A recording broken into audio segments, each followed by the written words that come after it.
Hello friends, செவ்வாய்க்கிழமைகளில் நல்ல காரியங்களை செய்யலாமா? நாள் கிழமை பார்த்து செய்கின்ற காரியம் பாதி வெற்றியை தரும் என்று பெரியவர்கள் சொல்வார்கள். செவ்வாய்க்கிழமை அதுவுமா புது புடவை கட்டலாமா? நாளைக்கு கட்டலாமே. செவ்வாய்க்கிழமையில் போய் புதுசாக வேலை செய்யலாமா? வேற நல்ல நாளில் தொடங்கக்கூடாதா என்று புது ஆடை உடுத்துவதிலிருந்து புதிய பொருட்கள் வாங்குவது வரை நாள் கிழமை என்று பார்ப்பவர்களும் உண்டு. எல்லா விஷயங்களுக்கும் இப்படி நாளும் கிழமையும் பார்க்கலாமா என்று நினைத்ததை நினைத்தபடி நடத்துபவர்களும் உண்டு. முதல்ல செவ்வாய்க்கிழமை நல்ல தினம்தானா என்று தெரிந்து கொள்வோம் வாங்க. நவ கிரகங்களுள் மிக சிறந்தது செவ்வாய் கிரகமாகும். கிரகங்களில் செவ்வாய் என்பது மங்களகாரகன் என்று அழைக்கப்படுகிறது. செவ்வாய் என்றாலே மங்களகரமான வார்த்தை என்று முன்னோர்கள் சொல்வார்கள்.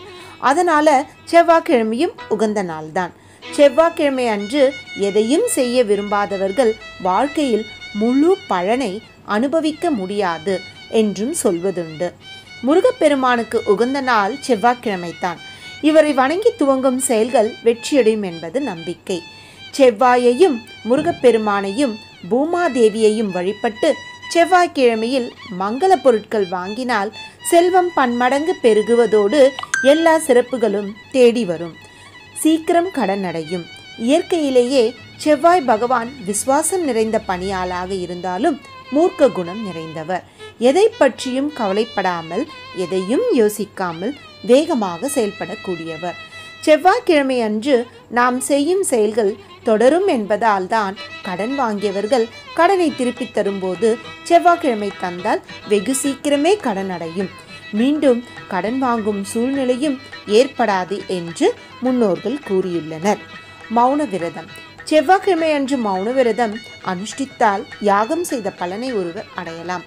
அதாவது செவ்வாய்க்கிழமை அன்று எந்த ஒரு விவாதத்திலும் ஈடுபடக்கூடாது. அப்படி விவாதம் செய்தால் அது நிச்சயம் தீமையில் சென்று முடியும். அதனால்தான் செவ்வாயோ வெறும் வாயோ என்று அன்றைய தினம் விவாதம் செய்யாமல் மௌன விரதத்தை அனுஷ்டிக்க வேண்டும் என்று சொல்கிறார்கள். பரிகாரம்.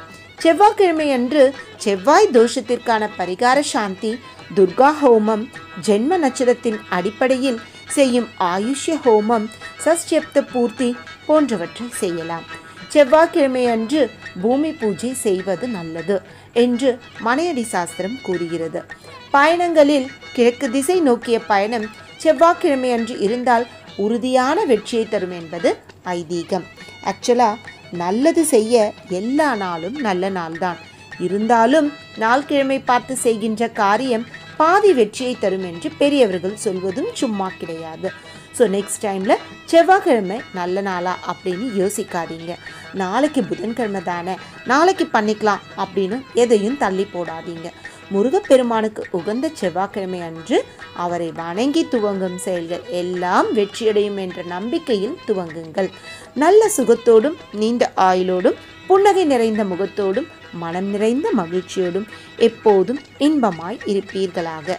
நிறை செல்வமும் நீண்ட ஆரோக்கியமும் பெற்று என்றும் நலமுடனும் வளமுடனும் வாழ்க. வாழ்க வளமுடன்.